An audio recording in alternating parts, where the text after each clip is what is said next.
Okay, thank you, Artem. So we'll go ahead and get started. So this is Jacque Peterson at the Anchorage Alaska State Library office, and we're just going to start today's video conferencing training with a few words from Sherif about this program. So Sue? Okay, I think before we do that, we might do a quick roll call so people will know who is in the postage size, stamp size screens. And I think, Jonas, can you tell us who's there with you in Juneau and wave so that people will know which side is Juneau? Sure. This is Juneau here. I'm Jonas Lamb from the Public Library. Behind me, I'll zoom right in on him. I've got Micah Summers and Julie Niederhausen right over here. Probably very blurry on your end, but we're here, ready and able. Okay. And Asia will join us. Great. And what about Kay in Wrangell? I recognize you. Can you wave and tell us who's there with you? I'm KJ Bush, and then Lana Johnson in the front here, and then Margaret Valarma behind her. Howdy, Wrangell. I think we have Dillingham on, and I saw Chris Marks. Who else is with you, Chris? We have Abigail Flynn and Teresa and Sonia Marcus. And Nicole. Okay, and if you could wave, that would help. You're bigger now, but when you start talking, you're not so big. Good. Hi, Dillingham. And Mary Jo Joyner, I see you. Hi, I'm here with Rihanna Thurman, and hi, we're waving. They're Kenai, as labeled on the screen. And I think it's Glen Allen because I see Sharon Abel's checkered shirt. So are you on? Yes, we are on. Hi. Of course, And I'm hearing Charlene. us. Good. Yes, and this is Good. Charlene. She's going to be helping me with it. And I just want to make one point. You guys were complaining about the cold weather earlier. We have you beat. We're 49 below. And we're still. We believe you, and you're there at the library, so more power to you. I hope it's cozy. And then there's another site that I don't recognize that has festive Christmas decorations in the background. And nobody, are you at the table? I don't see anybody there. It might be Anchor Point. We can see you. Hi. Hi, if you're talking about, this is Doherty, Carter, and Hollis. Oh, it's Hollis. Good. We weren't sure that you were successfully on, so good. Thank you, Doherty. Okay, so I think we know who we are. Oh, and here in Anchorage, you're looking at Jacque Peterson, and I will get on the screen because I'm not Jacque Peterson. I'm somebody else. Okay. We're zooming out. You'll see us as tiny figures. And I'm the one in the reddish jacket. Oh, no, Patience is wearing red, too. So our quality is very, very poor. So we will all wave, won't we, Anchorage? There we are. And we have Patience Fredrickson at the end, the blurry dot at the end in red, and rust color, Sue Sherif. Back behind us, we have Nina Malashef, who's kind of waving, but kind of blending in with the wall. Next to me is Renee Sands from Barnes & Noble, and at the end, in the brown shirt, waving right now as Jacque, and you saw her close up a little bit earlier.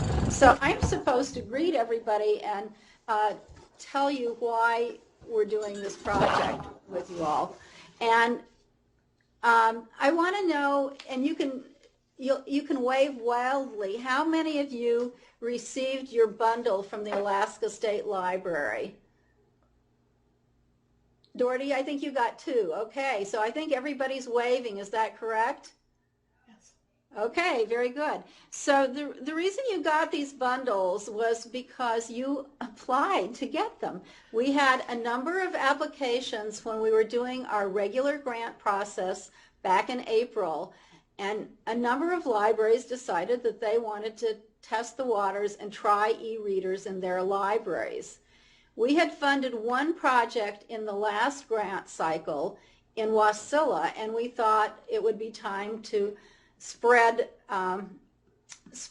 the idea of e-readers to other libraries, and you guys are the ones who had been thinking about it and decided to do it. We didn't fund everybody to the amount of e-readers they wanted. One small library asked for 60 for their community of about 130, and we did not fund that. What we decided to do was, based on the experience of the Wasilla Public Library and High School Library, is to bring you these technology bundles that you've received so that you can try them out. Most of these devices were designed to be personal use items. They weren't really designed for library circulation. However, many libraries throughout the country are starting to make them available to their customers in all kinds of ways.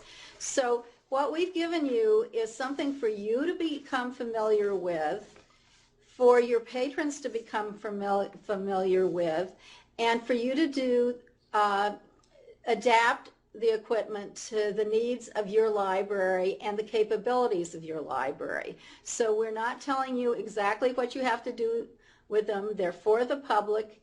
They're for you to become comfortable. And in taking part in this training, and then in January we're going to have an idea exchange where people who have set theirs up can compare notes and compare notes about policies for the e-readers. Are there any questions?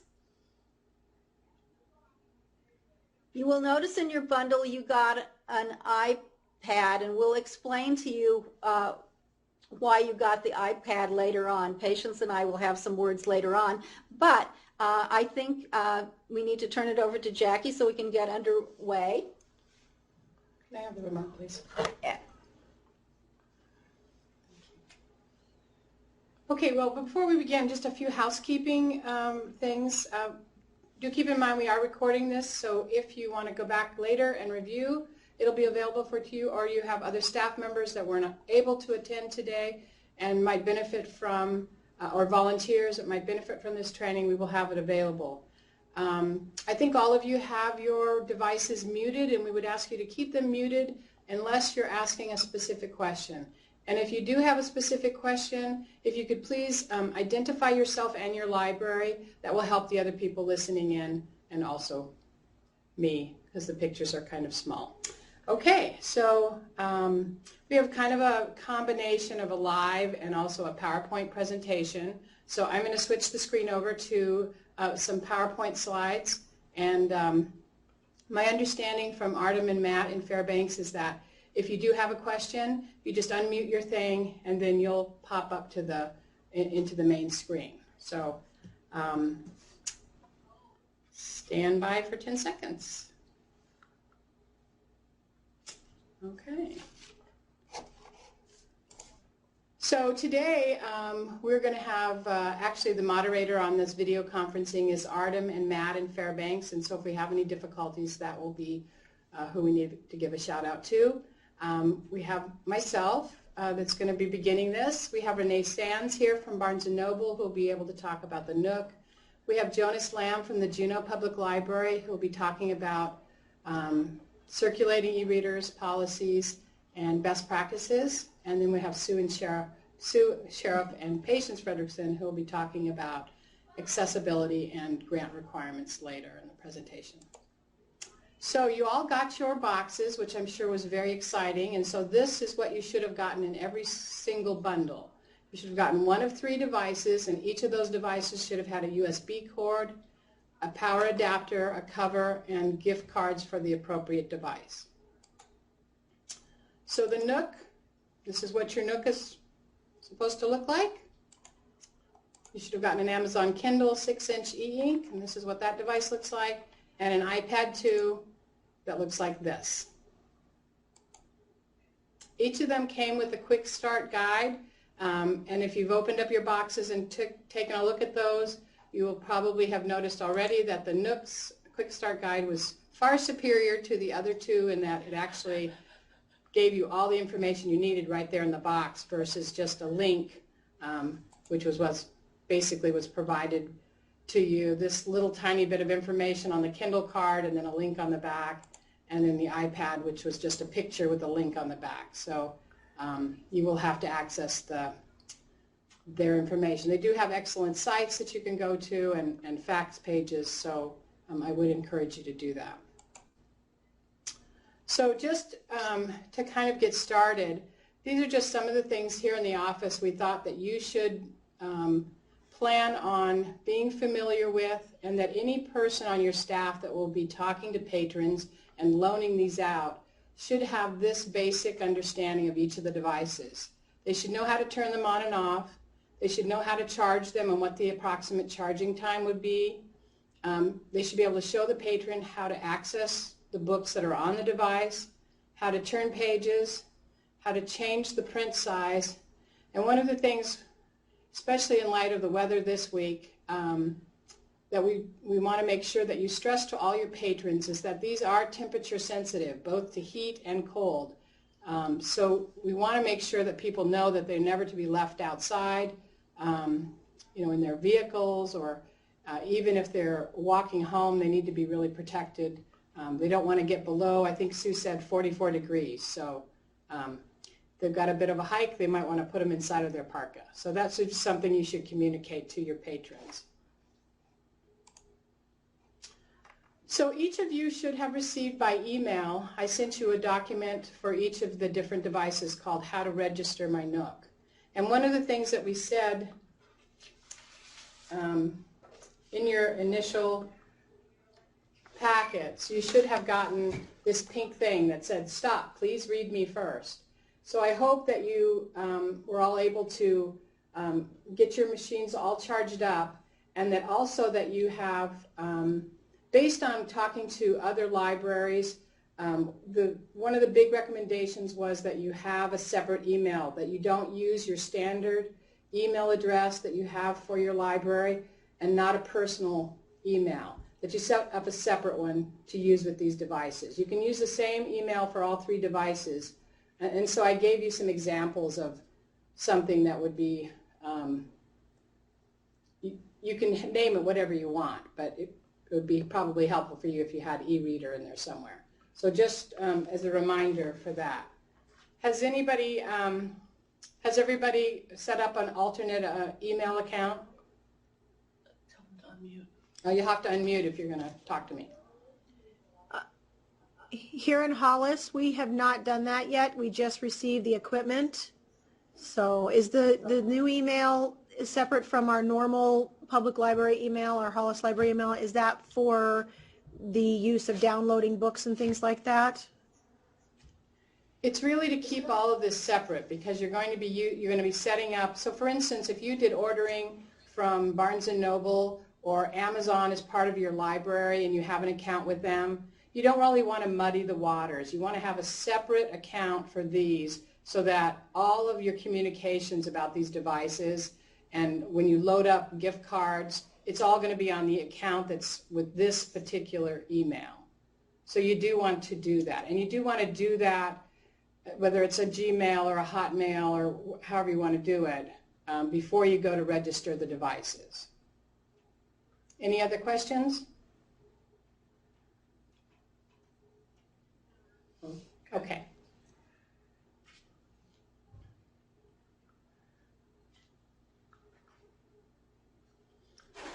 Okay, so these pages that I sent out yesterday, how to register, there's one called My Nook, My Kindle, and My iPad 2. Those pretty much walk you through each of the steps.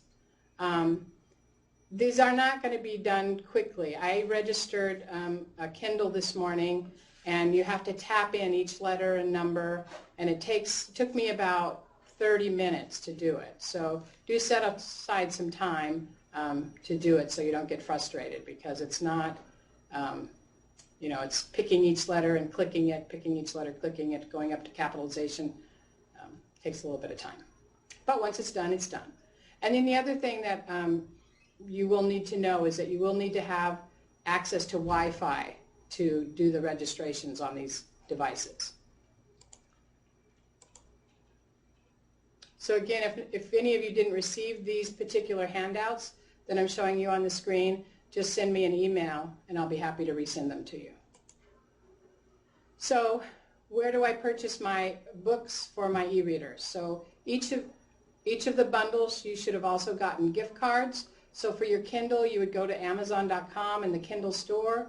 For Nook, you'd go to the Barnes & Noble Nook bookstore at the main Barnes & Noble webpage. And for your iPad, you'll go to Apple iTunes and use the iBook feature application. So this is what this is a screenshot of what the Nook bookstore looked like earlier this week. This is what the Kindle logo looks like, and this is what your iBooks app will look like on your iPad. So again, on that initial pink paper I sent out a number of online resources for each of the devices, and I've since added some more links to that, so I'll resend that out to each of you via email in the next day or so. But again, all of these videos, YouTube videos, or the sites I've looked at, and I think that you'll find them helpful. So if you're struggling or you're not having some difficulty, take a look at some of these sites. I'll also send you out these links. These are specific, the support sites for each of the devices. So now I'll flip back to the live screen, and we'd like to welcome Renee Sands from Barnes & Noble, who has graciously agreed to help us out today. So welcome, Renee. Thank you, Jackie. What I will like to do today is to basically explain how to get started with your Nook Simple Touch. The main function of Nook Simple Touch is a basic e-reader. Other devices that you may see patrons come in with could be more extensive tablet forms, but the Simple Touch is a really good introductory device to e-readers in general and just making somebody's library a little bit more portable. In the library setting, you guys are all going to want to make your own decisions on how you want to implement it in the library that you are working at. You could, as Jackie mentioned earlier, use it for personal use to have all of your librarians more accustomed to the device and understand better what the patrons might be coming in with. Or you could go so far as to have the device become a loanable device, at which point you want to make sure that you identify whether you want to loan these devices out as devices with preloaded content, which would mean that they would have a ready library on the device already, or whether you want the patrons to access their own personal Barnes & Noble accounts through the device. And let me explain that just a little bit, because I know for some people they think that with the Nook device or any other e-reader, the device itself is the only way to access that library. The Nook is basically a storage device for your library itself, and you set up a Barnes & Noble account through barnesandnoble.com.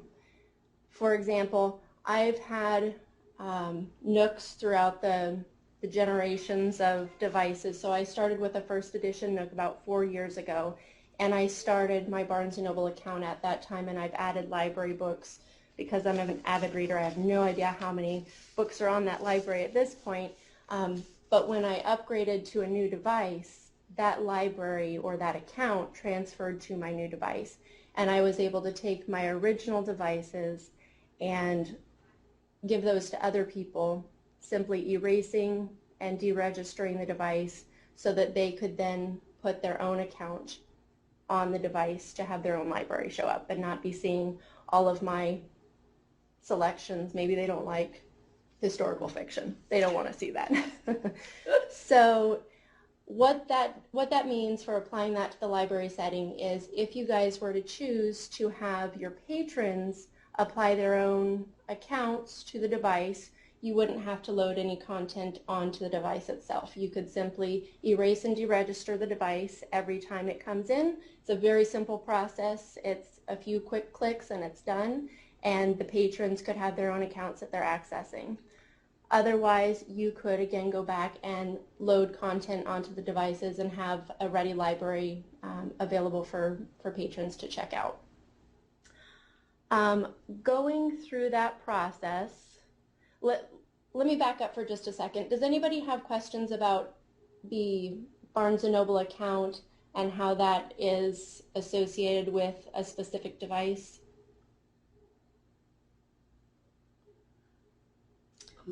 Renee, I have a question. You said that if a reader was used just as a device and you were having patrons load their own, which I think because these are libraries is probably not going to be the first choice. But if that were the case, how without knowing that patron's information would you be able to unregister from their account? The settings section is still accessible. If their account is on the device, you can still get into settings, or the patron can then themselves erase and deregister, which would be the suggested course of action, because then nobody else is having access to their account. Okay, so you don't have to log. So for a Nook, you don't have to log into the account to get to the settings, which is a difference with some of the other devices. You do, but if they have already got their account on the device, if when the device comes back to you and their account is still there, you'll be able to get into the settings mode. If they have erased and deregistered the device already, then you would simply have a brand new device to register as you wanted to. So I didn't hear any other questions from anybody else. So Renee, could I ask a quick question? Sure thing. This is Jonas and Juneau, one of the presenters. Once the library re-registers that device, will all their content automatically sync over Wi-Fi that they've purchased in the past with their gift cards? Right, because the account is stored on Barnes & Noble's Nook Cloud, any account information, any library ebooks that have been purchased to that account sync over to any device. So for example, my first generation Nook I didn't want to use anymore, and I've got my Simple Touch. So I registered this Simple Touch with my account information, and I simply put in my email and password and synced my library. There's a little sync button, and everything downloaded to this new device. And I haven't lost any content. So for instance, if something were to happen and the patron were to inadvertently clear out, it's not lost. You can basically reload everything that you've already purchased. Exactly. So. Any other questions on that? Renee, I have a question. Sure. Is when you buy a Barnes & Noble title, is it essentially corresponding then to one device? Is it essentially a one acquired title per device, or could a library buy a collection and then, let's say they had 5 or 6 Nooks, then could they have a mirror copy of that collection on all of those Nooks or not? The way that you purchase your ebooks is by account. It's easier to think of it as buying per account than it is per device. If you have 6 devices or something along that lines, you would want to establish a separate account for each device, especially in a library setting, and that goes into something a little bit more complicated, but to explain it in its easiest form, as libraries, you are loaning these books out to patrons, so it's a multi-user situation, and you have to purchase one book for each account, as opposed to trying to share that book with multiple accounts, or the rights to that book. So if you have 6 devices, you would want to set up a separate account for each and you manage. Essentially 6 copies of whatever. If you wanted to have that title available on each Nook, you would buy 6 copies. That's correct. And that is a little bit different than a personal use device, just so that you guys are aware of that difference. A personal use device would be for an individual. So for example, if one of you was buying your own device and not for the library, you could have one account shared with up to, and this is ironic that you use this figure, but up to 6 devices. But again, that is for individual use and not for a library setting where it's going out to multiple users.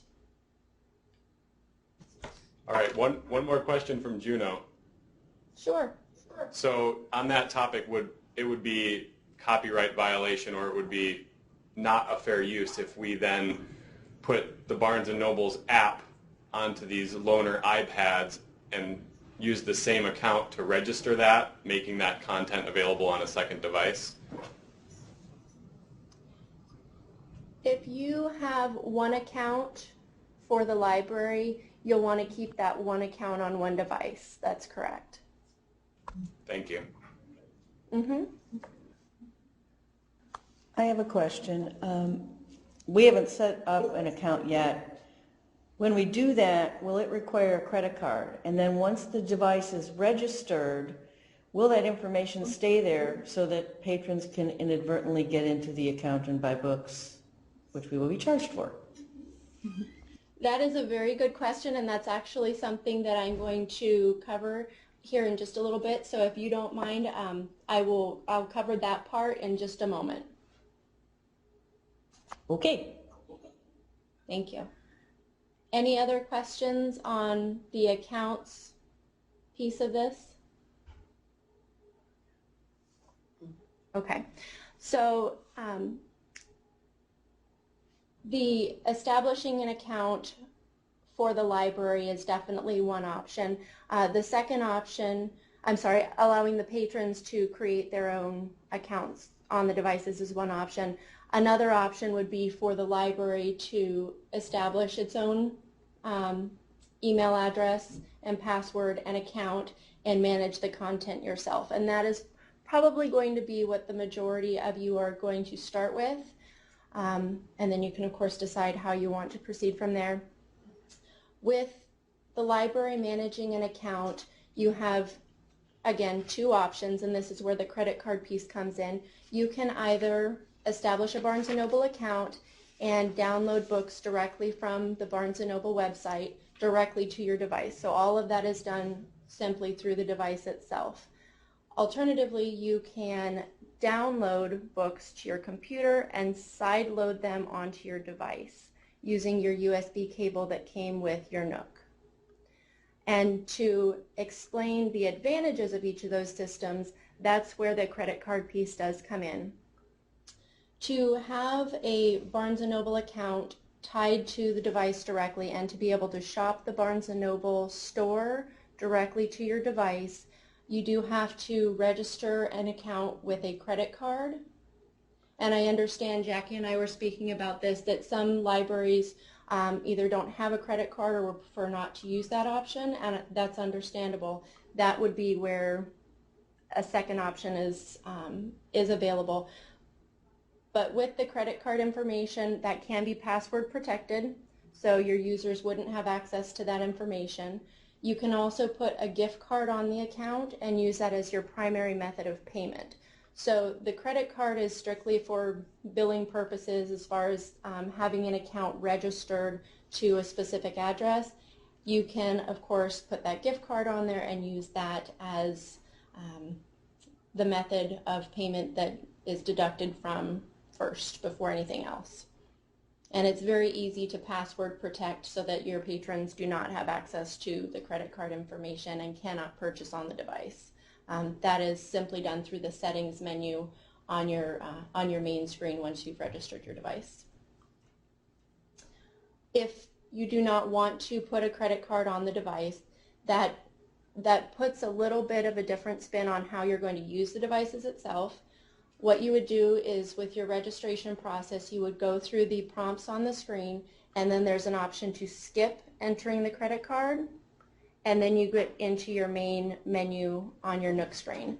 From there, you have access to your device, but you cannot download books directly to your device from the Barnes & Noble store. So in that situation, what you would do is you would sideload content onto your device. And to do that, you would use your computer and you would shop wherever you wanted to, making sure that you have EPUB files or PDF files. Those are the two formats accessible on the device. You would download those to your computer, plug your Nook into your computer using the USB cable, and then literally drag the icon for the ebook that you want on your device over to the icon for your Nook on your desktop and drop that book in there. You would then eject your Nook from your computer and go into your library settings, into your My Files settings, and then your books are on your device. So you have advantages to both systems. You have the ease of use with having the credit card on file, and again, that credit card doesn't need to be used for actual payment. It can just be on the account with a gift card for the actual payment. But then you can download things much easier onto the device, or you have the option of going without credit card and having kind of the freedom of that, but it does take a few extra steps to get the books onto the device. And another option that Renee and I discussed that she's used successfully was to buy a prepaid Visa card from someplace like Walmart in a very small denomination, and that satisfies that credit card requirement. So if you bought, say, a prepaid credit card at Walmart for $20, that would just be in that amount. That would be the only danger basically you would have. It wouldn't be a true credit card. So that's sort of a third option. If Right. So when the gift card runs out, the next time you try to buy a book, it would say nothing on this card, register another one. Is that? If you had a gift card on there, it would then go to the credit card once the denomination on the gift card has been spent. Okay. So that's something, again, that you would want to monitor if you were choosing to go that route. Mm-hmm. And that's also something that you can see directly on the device in the settings mode. You can see the balance on your gift cards. Oh, okay. So it's all stuff that's right there in front of you at any given time. Renee, earlier you said that you use the term side load to download your books through a PC and then over to your e-reader. When you do this process on your PC, can you download through your hardwired internet connection? Because earlier somebody said that you need to have wireless to download the books. And actually you can you not download the books through a hardwired internet connection if you use the process that you're calling side loading? Is that correct? That's correct. Okay, so those of you who still have not achieved the optimum wireless bandwidth have an alternative through your regular computer. for the Nook. But For the however, Nook, for the Nook, yes. in conversation this morning with the help desk at Kindle, that is not an option. You have to register using Wi-Fi. So these are actually, good experiences, that we'll all be, learning the plus and minuses of each device and the frustrations involved, and the successes, the positives as well. So each device has their own unique little quirks that we'll sort of discover on this journey together. And that is one other thing that I would like to just express, that I'm Anchorage based. I'm here at the Barnes & Noble in Anchorage. So if any of you have questions at any point, feel free to contact me. Jacque will be sending out some more information, so you're welcome to send out my phone number and email in case somebody has some questions or just wants to bounce some ideas back and forth on the Nook options. Great. I have one Thank more you very question. much, Renee. Oh, yeah, does anyone have any questions? Yeah, Mary Jo. I have one more question. If you choose not to register the credit card, but you use your regular computer to buy a book from Barnes & Noble because you have an account there, is there going to be a problem downloading it first to that computer and then transferring it to the Nook? No. What you'll have is you'll have access to a Nook program on your computer, and basically that creates a library for your Nook books directly on your PC. And then from there you'll have your library icons or your book icons that you, again, it's literally you put your cursor on the book and you drag it to the icon for your Nook once your Nook is connected via USB. You drop the book onto your Nook, and then once you've unplugged your Nook from your computer, that book is on your Nook device, ready to read. This is Christopher in Dillingham with a question. If you Sure. do it with the side loading and you change accounts, is that book that was on the Nook going to be gone forever kind of thing? If you get it off of the computer as well? If you erase and deregister a device with side-loaded content, that side-loaded content is going to disappear from the device. Keeping in mind that if you had side-loaded content onto the device, it would have been on your computer, so that would just be a cache of content that you'd want to maintain on your computer as backup. Okay. With the Barnes & Noble account, that's a cloud service or something that's stored on the internet, so that's why that information is maintained even if the device is erased. The information is stored on the internet as opposed to the actual hard drive of the device.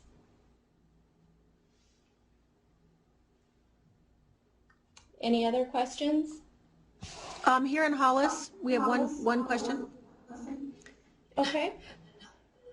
When you download it to your computer, this may be a silly question, but I understand it's still stored on your cloud kind of account thing.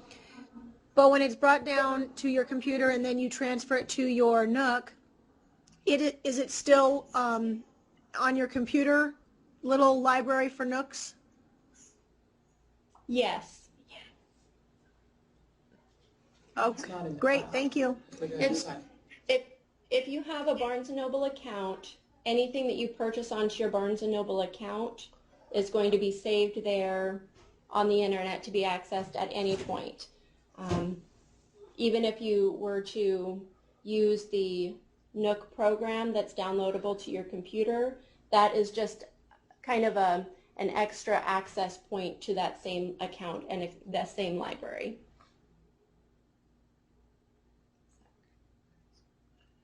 Thank you. You're welcome. Anything else?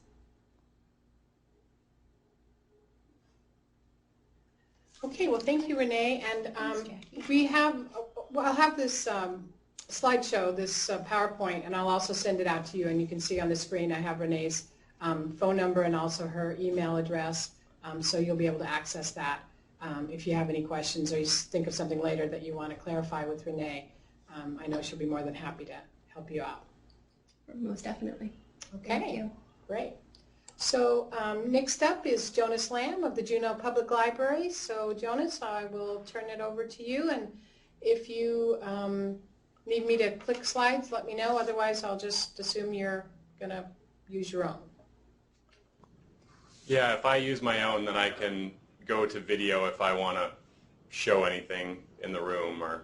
So why don't we just do that if you want to turn off your computer or your slideshow. Okay. That makes sense. I think we have to get out of presentation. Do I have to? Yeah. Okay, so I need technical support, Matt or Artem. Do I? Okay. Push the laptop. Sorry. Okay. Okay. I'm a Luddite. What can I say? You did it, though. I That's did fine, it. I Yay. think. That's very smooth, Jackie. Okay.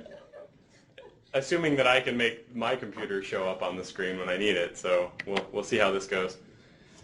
So my name is Jonas Lamb. I work at the Juneau Public Libraries, and I'm just going to walk through the e-reader program that we've been running at our library for about 2 years now, and some of the lessons that we've learned, some of the policy hurdles we've encountered, and hopefully make it easier for you to do it better than we did. And let's see if I can figure out how to get my computer screen up there. that couldn't have been that easy. Can you see that? Yes. All right. We'll go with that. Okay. So I think, Renee covered a little bit of the content area, and Jacque kind of touched on some of the staff and patron training that's going to be required as far as staff being familiar with these devices that you're going to start lending out to your patrons. But I think before you get started with lending out Nooks, it's good to look at lending out these devices, it's good to look at the big picture from these three perspectives of circulation, content, and training, because they each have kind of unique challenges that you'll face. So you've all got your devices, and for most of you, they might be totally new. You've never even used one of these things before, so it's going to be really important for you to get familiar with the device, because all of a sudden you're the expert in your community and everyone's going to come to you. But before you can turn those loose to your patrons, you got to answer some questions for your library, because you're going to be eager to get these out. But if you skip some of these steps or policies beforehand, you could run into problems down the line, and then you have to take them back from the people, and they're going to be upset.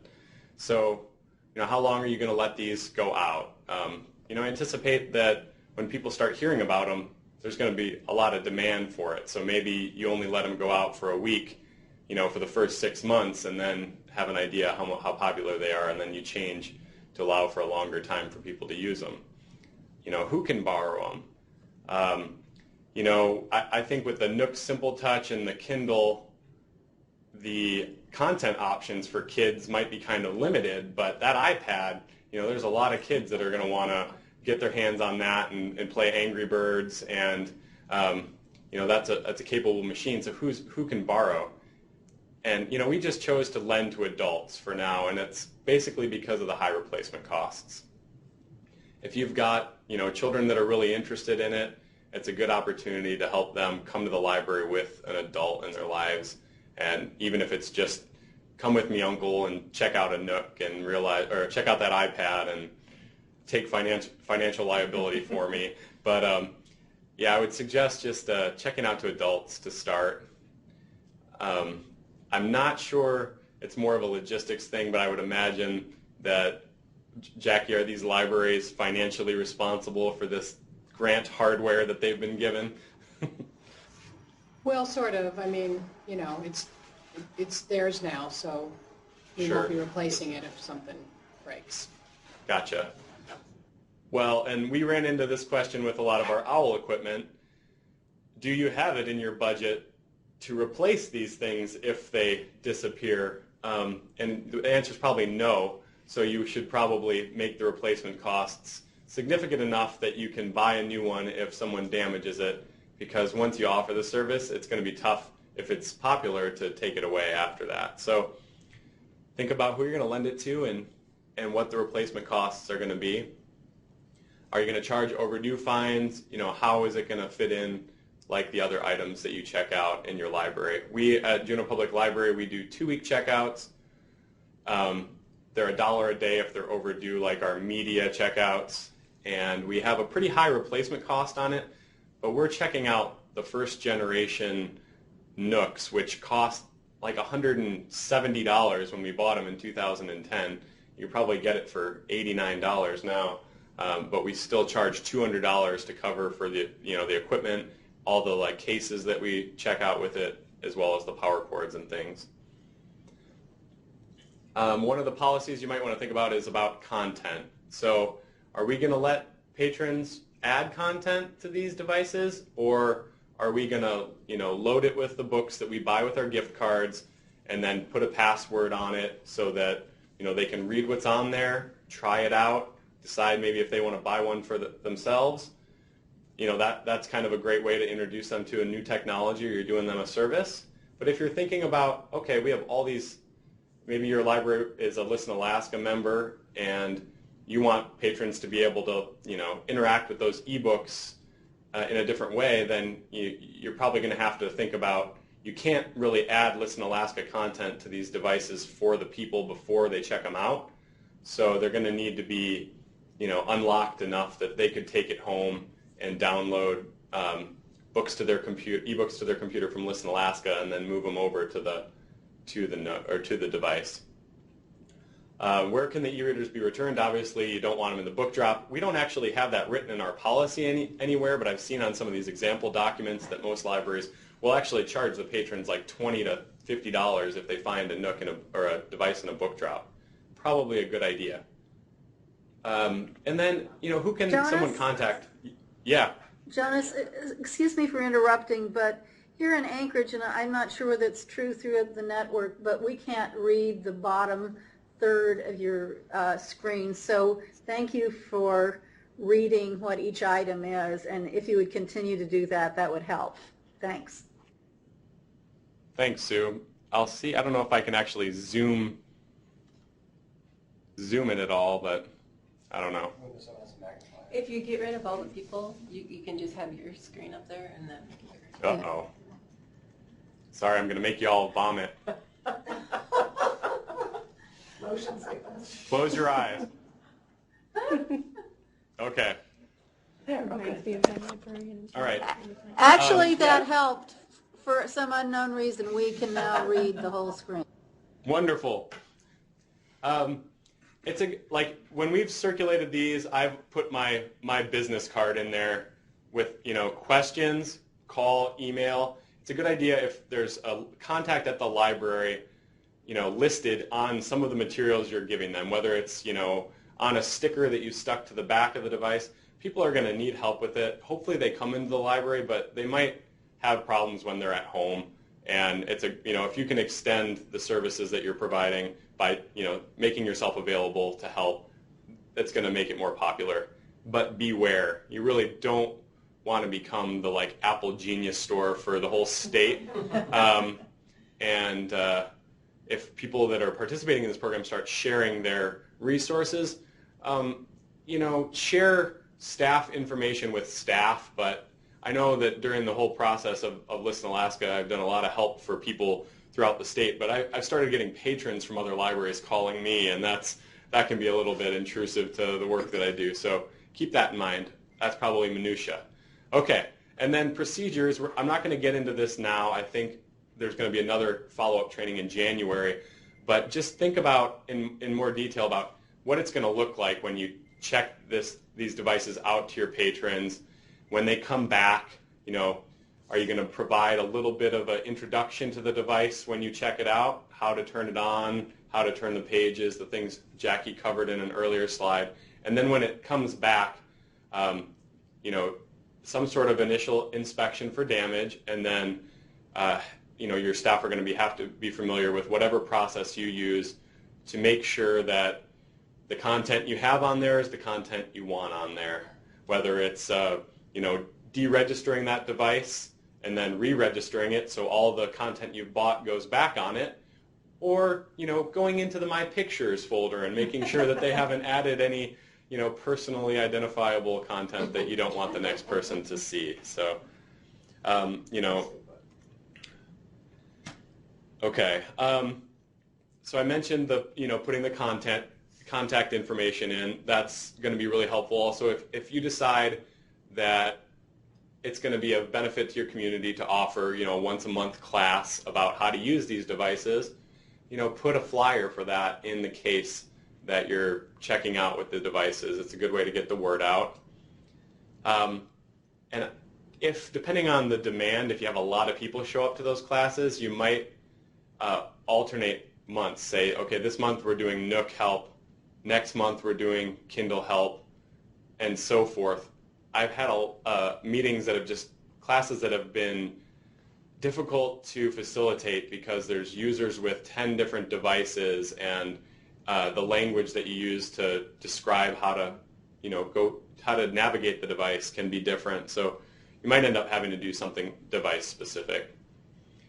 A missed opportunity that I've seen is putting a comment form or something in that device, or if with something that's more powerful like the iPad, a little web link on the iPad that would take them to a survey, just so that you can gather some sort of feedback about whether people are enjoying using these things, or in our case with the first generation Nooks, I think a lot of people said, these things are clunky. I wish I had a tablet, there's no web browser, that kind of thing. Just that would be probably useful going forward, and maybe the state library would even benefit from some of that input. And yeah, I just mentioned that brief tour when they first check it out. We shouldn't assume that everybody has even can figure out how to turn on one of these devices. And some of the devices, you have to hold the power button down for longer than others, so that's worth going over. Are there any questions? I'm kind of cruising right along here. Jonas, this is Sue in Anchorage, and I think that introduction is a good idea, the verbal introduction, and this is where you might also want to talk about temperature concerns, because some people have cell phones and iPhones that they keep in their back pockets or their jacket pocket, and they stay nice and warm, and so people pull them out and use them just about anywhere. But the reader devices are not quite as small, and so people are going to have them in something that's more separate, like a backpack, or just carry them by hand out in the cold. And when they come back into a warm house, they're not going to want to be using them right away. And I think everybody kind of knows this about electronic devices, but you may have to remind people that, or for people who really haven't used electronic anything very much, here in Alaska at this time of year, that's going to be a real factor. And especially with your limited supply of e-readers, you don't want them to be blown just because somebody perfectly innocently just didn't think what the weather might be doing to the device. So this is a good time to be able to tell them that as you hand them the device. Thanks, Sue. That's a good point. And then these are some suggestions going forward. I saw a great example, I think from Kenai, that was for maybe the laptop user agreement. Jacque has some sample agreements at the end of this slideshow, but it's probably a good idea to have a user sign an agreement, the first time they check it out. They understand the rules, the risks. They're not going to leave it out in the cold. They're responsible for financially for damage if that occurs. And then keep those on file. Make a note on the patron's record if you're capable of that, if you have a ILS. Or you might choose to do it every time they check out. It's going to be a policy that you'll have to decide internally. We don't do that at the Juneau Public Library. We're limiting it to adult users, and we hope that they understand the risks when we tell them the replacement costs when they check out the item. But that's probably, in the beginning anyway, a great way to make sure that staff is conveying these, the rules for use, because they're showing a patron a user agreement and asking them to sign it. Probably review it with them.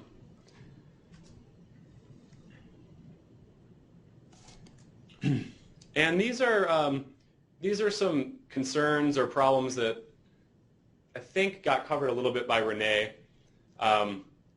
as far as making sure that content that the library buys stays on the device and can be put back on the device if a patron checks it out, they bring it home, and they decide that they would like to use it with their Barnes & Noble's account, so they delete the content or they deregister the device, register it to their own account, and they come back. It's quite possible that they inadvertently skip the deregistration process and all their content is still on that device, and possibly their credit card information without a password. So it's a really good idea in that return process to have lined up steps for how you're going to do it. If you're buying content from Barnes & Noble or from Amazon for these devices, it makes a lot of sense to just use that deregister device, register device. It could cause problems that was brought up in this room if you're, you're hoping to put all that content back onto the device over a Wi-Fi network that might be slow. That could be problematic. What we've done at Juneau Public Library is essentially we've used that sideload content, something similar to that, where at the computer where these things are getting returned, when a staff member has some time on the desk, they connect it with a USB, they delete all the content that's on that just using like the File Explorer menus on the desktop computer, and then we have copies of the content that's supposed to be on there, and we just drag and drop it right back on there. It can be time consuming if you're expecting patron or staff to go through and say, okay, are all 8 of these titles the ones we've bought, and that type of thing. We haven't registered our device, so it's really easy to go into the settings and make sure that there's no email address listed. If it says not registered, it's safe. We did have one device get registered to a patron's Barnes & Noble's account, come back in. The steps got skipped. It went back out to another person, and fortunately, they bought like one ebook on that patron's account, and the patron was understanding, and we got it all cleared, and Barnes & Noble's was willing to work with us as well. But, these are just potential problems. I think using gift cards or prepaid cards and library email accounts is a really good idea.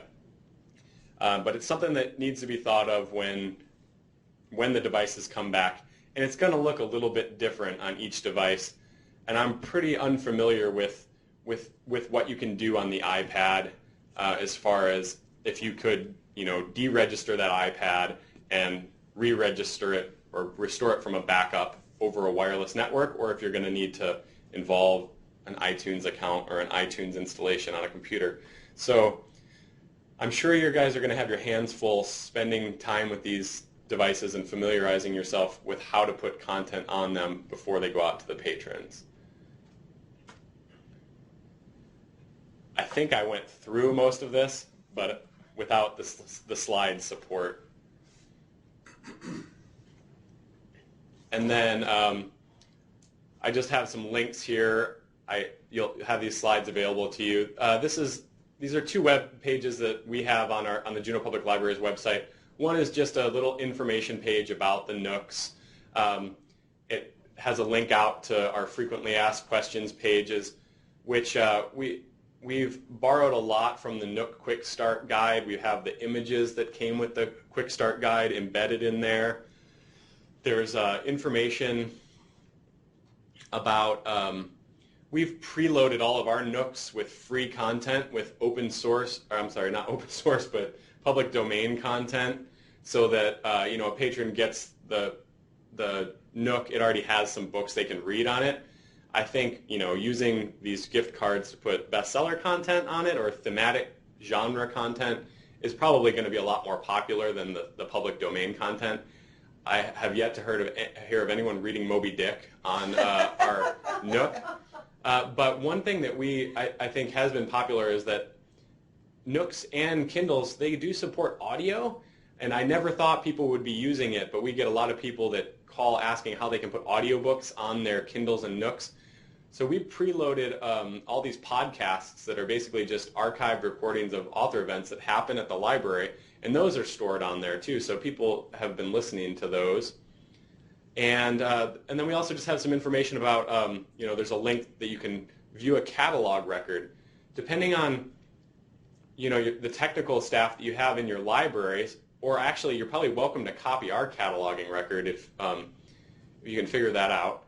So we made a catalog record for our Nooks, and in the title added record, or the title field, we've got title entries for every single book that's preloaded on that Nook. So if you buy a bestseller, or you put bestseller content onto your device, and say you put The Help on your Nook and on your Kindle and on your iPad, you could, if a patron was searching your library catalog for The Help, one of the records that it would come across would be for a Nook, a Kindle, or an iPad that has that title on it. So if you've got that ability, it's a good way to lead people to discover these just through searching the catalog.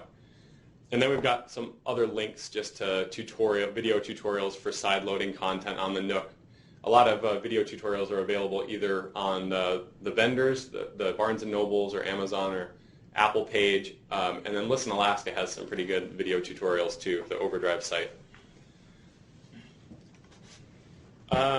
That's it for me. I think there's some sample agreements that Jackie can cover next. I was just going to turn off this presentation for a second and make one more suggestion about circulating these things. I brought just sort of the package that we use. Let's see if I can zoom this. So when we purchased the Nook, it came with this little sleeve, which is great for the device, but it's not very good for anything else. So you couldn't even fit the USB cable in here very well. So we went out and bought some little laptop sleeves for like a netbook. They cost about $10 each. You can see we've graffitied these with really lousy stencils and line paint and parking line paint. But what's nice about having the slightly bigger case is that you can load it with junk. Essential junk like the cables that won't really fit safely into that little sleeve without potentially damaging the screen. But it also lets us put in that, that quick start guide, little flyers about the different ebook resources that we have at the library so that they can actually download library ebooks to the devices, and then any sort of just help sheets to walk them through how to do that, and maybe the business card or a contact number for the person on your staff that's going to be the e-reader guru. I also put, this is probably basically unreadable, but I put a sticker on the back that I've taped over, and it says staff, look for 5 pieces, and then it lists the pieces that we're expecting the patrons to return. And we've barcoded them all.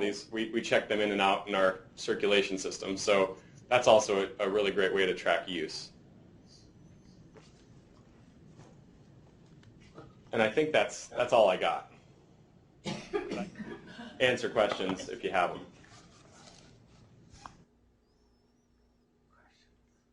People are talking to each other, so it seems like there might be some questions. Don't be shy. I'd like to, this is Sue again, I'd like to put in, if all this is making you nervous instead of more comfortable about the devices, you might want to think of the first month or so as just your break-in period where your staff is learning to use these, or even longer if it takes that long for everybody to get a chance to feel comfortable with them. But some libraries do not, in fact, check out the devices because they're nervous about all the things that, the possible bad things that can happen. And of course, we hope that you'll take courage and check them out. But you can also, in some communities, people check them out in the library, and obviously somebody's not going to ever read Moby Dick in the library on an e-device, but a lot of, in some communities, people just want to know what these things are all about and make some purchasing decisions. So they might be comparing the Nook to the Kindle to the iPad, and that's perfectly legit if that's how you want to use them. You're going to be the ones who decide, because you don't have dozens of these devices, you just have the ones. You might be using it as a purchasing decision pilot and see that one really works well for your community, and you want to go ahead and buy a half dozen of them and check them out, great guns. It's a little bit nerve-wracking when you just have one of each to think of, oh, what if something bad happens and then we won't have any. But libraries throughout the United States are doing this. I think Jackie's sharing an e-list with you if you want to get online and see what other libraries are doing beyond Alaska.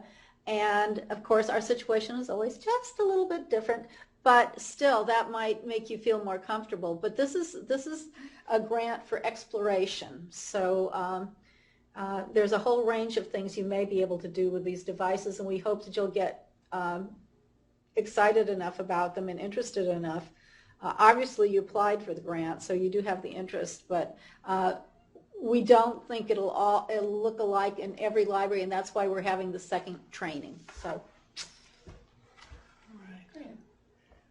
Thanks, Sue. Thanks, Jonas. I'm going to switch back over to my PowerPoint, hopefully. We'll see if this works. Ah, lovely. Okay, so as Jonas mentioned, I'm just going to go fairly quickly through some of the sample forms that I've had put together. These are just samples, ideas for you, and I'll be sending them out all to you, full copies as attachments to an email. But just to let you know, you don't have to reinvent the entire wheel. This is an e-reader service agreement that I can't remember which library this was from, has their patron sign. This is the checklist that they came up with for the staff as things came back into the library to make sure that everything was accounted for. This is just some, there's a whole variety of things that just kind of copied. This is information from California State University about getting a lending program for Kindles. This is City of Boulder, how they're circulating their Nooks. This is another place doing iPads. So lots and lots of libraries are experimenting. I don't think anybody has all the answers, and so really, as Sue said, this is your opportunity to sort of dive in and see how well these work in your community. Now I'm going to turn it over to Sue and Pei, and they're going to talk a little bit about accessibility.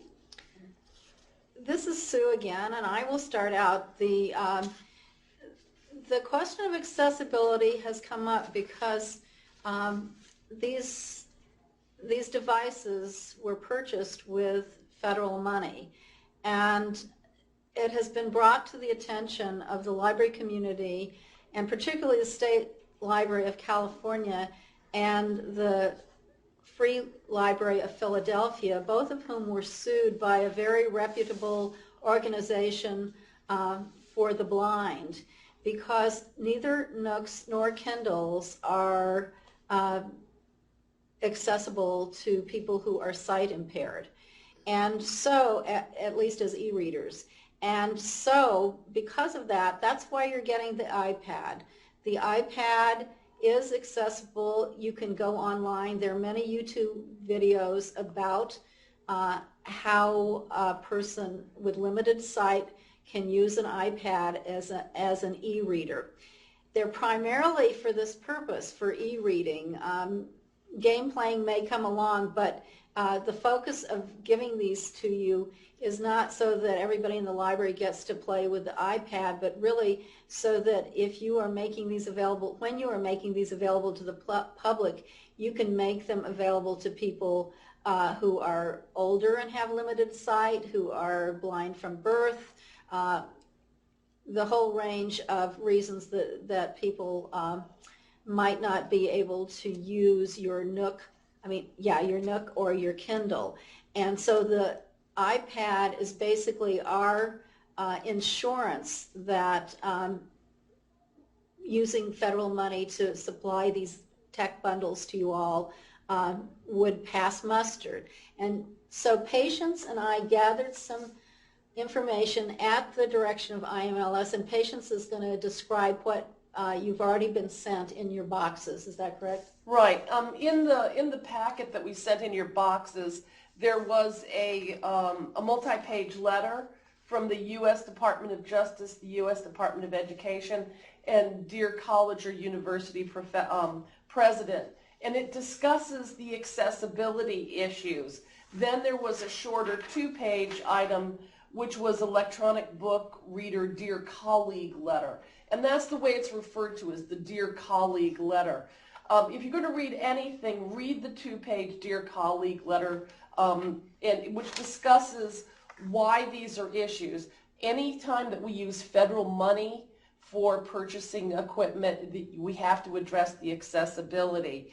And the main thing to think about is it's the navigation on the Nook and the Kindle that are the problems. And there was a really interesting YouTube video that the National Federation of the Blind put up last year, in which they showed somebody who was blind who was able to turn on a Nook or a Kindle, and then after that they could not find any settings or they couldn't move around the equipment because there was no voice option.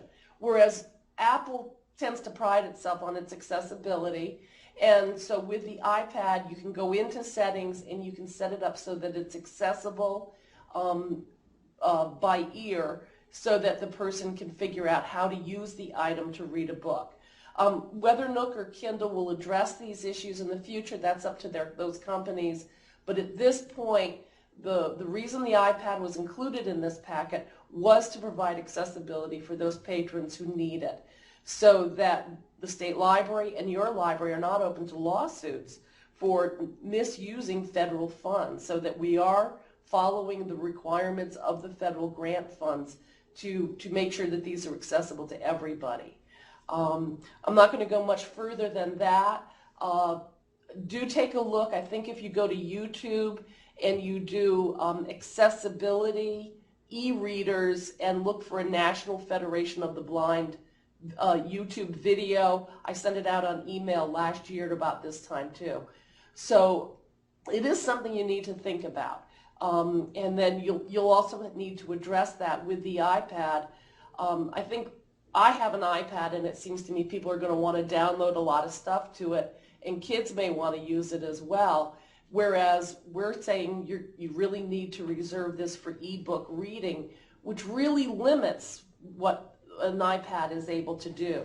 So you're going to get a little bit of attention there in terms of limiting the iPad to just ebooks. And that's something to think about over time. You know, just something to consider as you develop this. I mean, perhaps after a certain amount of time, a year or so, you might want to, I don't know if we could say that the iPad would be open for more use than just as an ebook reader. I think I'd say it the other way. I think it can be used, especially if you used it in-house, especially if you're not checking out ebooks to kids. You could put some picture books on and have them available for in-use, but in-house use, but that would still allow somebody, an adult with limited sight or limited vision, to request an e-reader, and then you could put it into circulation or in-house use or whatever your mode of operation is going to be, but it would be there and available. There's no requirement that you have to have it sitting there at every moment waiting for the one person, because there could be 6 people in your community or 60 people in your community who could qualify to use that because of vision impairment. So there's no guarantee under ADA or any other stipulations that the device has to be there every moment just waiting for one person. Obviously that's not realistic. So I think you can use it for, you know, advice for other uses, and you may find some inventive ways of doing them, and hopefully in the e-reader vein, and as I suggested, maybe picture books for kids, or short beginning chapter books that kids might conceivably be able to read in the library and finish in an afternoon. So you'll have to explore that, but the primary purpose is to provide access to people who won't have it through the Nooks and the Kindles. Any questions? This is sort of a new territory for us too. So if you have any questions or concerns, email them about accessibility. You can email them to Sue and me, and we'll do some research and get back to you. But we're going to rely on your good sense of your own patrons and your community to help us meet the criteria that we have to meet with our federal funds for accessibility. And we know we can rely on all of you because you guys are great. And we also included information about the Talking Book Center here in Anchorage because we thought that as you meet people who might want to try the iPad as an e-reader, you might be able to also suggest that they might be candidates for the Talking Book Library, in which they're sent a different type of device and a different kind of e-book, and which is a service that's free to any resident of Alaska who qualifies as with certain vision limitations or who is physically unable to hold the book.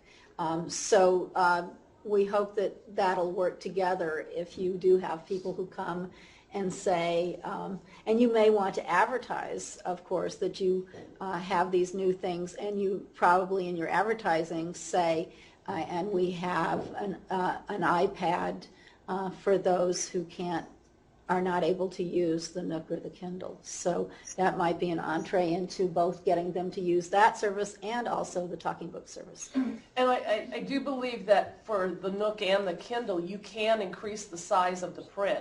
So for those people who have some vision, they can also increase the size of the print as long as they can see how to navigate around that screen without the audio navigation that's on the iPad.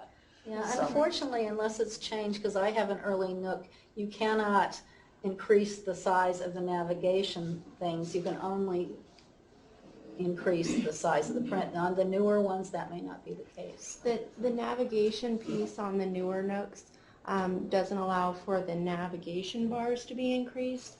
But again, with all of the Nook devices, you can increase the text size in the books themselves.